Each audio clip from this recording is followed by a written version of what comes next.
আলিপুর আবহাওয়া দপ্তর থেকে পাওয়া এই মুহূর্তের সব থেকে বড় খবর। রাজ্যে 22 জেলায় দুর্যোগের আশঙ্কা। গাঙ্গেয় পশ্চিমবঙ্গে নিম্নচাপের সতর্কতা জারি করল আবহাওয়া দপ্তর। আগামীকাল কেমন থাকবে আবহাওয়া, কি বলছে আবহাওয়া দপ্তর, তা নিয়েই বিস্তারিত জানিয়ে দেবো আজকের এই ভিডিওটিতে। তো বিস্তারিত জানতে ভিডিওটি অবশ্যই শেষ পর্যন্ত দেখবেন।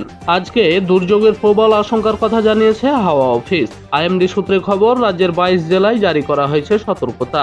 সূত্রে খবর, দক্ষিণের 12 জেলায় হলুদ ও 3 জেলায় কমলা সতর্কতা জারি করা হয়েছে।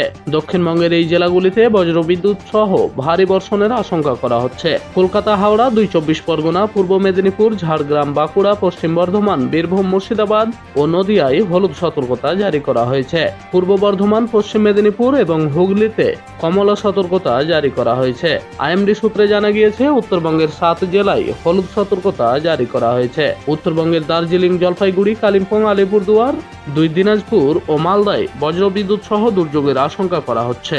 মূলত গত কয়েকদিন ধরেই একটানা বৃষ্টি হয়েই চলেছে উত্তরবঙ্গের জলপাইগুড়ি, কুচবিহার, আলিপুরদুয়ার, উত্তর দিনাজপুর, দার্জিলিং ও কালিম্পংয়ে ফের ভারী বৃষ্টির সম্ভাবনা রয়েছে। এর ফলে তিস্তা, জলঢাকা সহ একাধিক নদীতে জলস্তর বাড়তে পারে বলে ফের আশঙ্কা করা হচ্ছে। হাওয়া অফিস জানিয়েছে, আগামীকাল গাঙ্গেয় পশ্চিমবঙ্গের উপর গভীর নিম্নচাপ তৈরি হতে পারে, যার জেরে বৃহস্পতিবার ও শুক্রবার কলকাতা সহ দক্ষিণবঙ্গের বিক্ষিপ্তভাবে ভারী বৃষ্টির সম্ভাবনা রয়েছে। আজ ভারী বৃষ্টি হতে পারে 2 চব্বিশ পরগনা ও 2 মেদিনীপুরে। আগামীকাল কলকাতা, হাওড়া, হুগলি, উত্তর ও দক্ষিণ চব্বিশ পরগনা, পূর্ব ও পশ্চিম মেদিনীপুর, পূর্ব বর্ধমান ও বাঁকুড়া, দক্ষিণবঙ্গের এই 9টি জেলায় ভারী বৃষ্টির সম্ভাবনা রয়েছে। উত্তরবঙ্গের প্রায় সবকটি জেলাতেই শনিবার পর্যন্ত ভারী বৃষ্টি হতে পারে। সম্প্রতি উত্তাল সমুদ্র সাগরের ঢেউয়ের ধাক্কায় ট্রলার থেকে পড়ে যান 4 মৎস্যজীবী।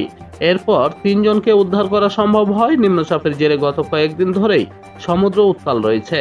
সমুদ্রে মাছ ধরায় জারি রয়েছে নিষেধাজ্ঞা। এর মধ্যেই শুক্রবার কুলতলি থেকে 15 জন মৎস্যজীবীকে নিয়ে রওনা দেয় অষ্টমী ট্রলার। কেঁদো দ্বীপের কাছে ঢেউয়ের ধাক্কায় 4 মৎস্যজীবী সমুদ্রে পড়ে যান। উপকূলরক্ষী বাহিনীর সাহায্যে 3 জনকে উদ্ধার করা সম্ভব হয়েছে বলেই জানা গেছে। তবে এখানে শেষ না, আগামী কয়েক ঘন্টায় বৃষ্টির পরিমাণ আরো বাড়বে বলে ইঙ্গিত দিল আলিপুর আবহাওয়া দপ্তর। গোটা দক্ষিণবঙ্গে বৃষ্টির সম্ভাবনা রয়েছে। আজ দফায় দফায় বৃষ্টিতে ভিজবে কলকাতা সহ 2 মেদিনীপুর, 2 চব্বিশ পরগনা কিছু জায়গা। আবার ভারী বৃষ্টিরও সম্ভাবনা রয়েছে। সে সঙ্গে মাঝারি বৃষ্টির সম্ভাবনা রয়েছে হাওড়া, হুগলি ও নদিয়া জেলায়। বাকি পশ্চিমাঞ্চলের জেলাগুলিতে হালকা বৃষ্টির সম্ভাবনা থাকছে। আলিপুর আবহাওয়া দপ্তর সূত্রে খবর, সপ্তাহ জুড়ে রাজ্যের সব জেলাতেই কম বেশি বৃষ্টি হবে। সাগরে মূলত ঘূর্ণাবর্তের সম্ভাবনা রয়েছে, যে কারণে দফায় দফায় বৃষ্টি হবে সব জায়গাতে। কলকাতায় আংশিক মেঘলা আকাশ থাকবে, তাপমাত্রাও কিছুটা বাড়বে। দক্ষিণবঙ্গের পাশাপাশি উত্তরবঙ্গের 5 জেলাতে বিক্ষিপ্তভাবে বৃষ্টি চলবে। শুক্রবার থেকে ফের বৃষ্টি বাড়বে উত্তরবঙ্গের জেলাগুলিতে। বুধবার থেকে শুক্রবার পর্যন্ত দক্ষিণবঙ্গে বিক্ষিপ্তভাবে বৃষ্টির সম্ভাবনা রয়েছে।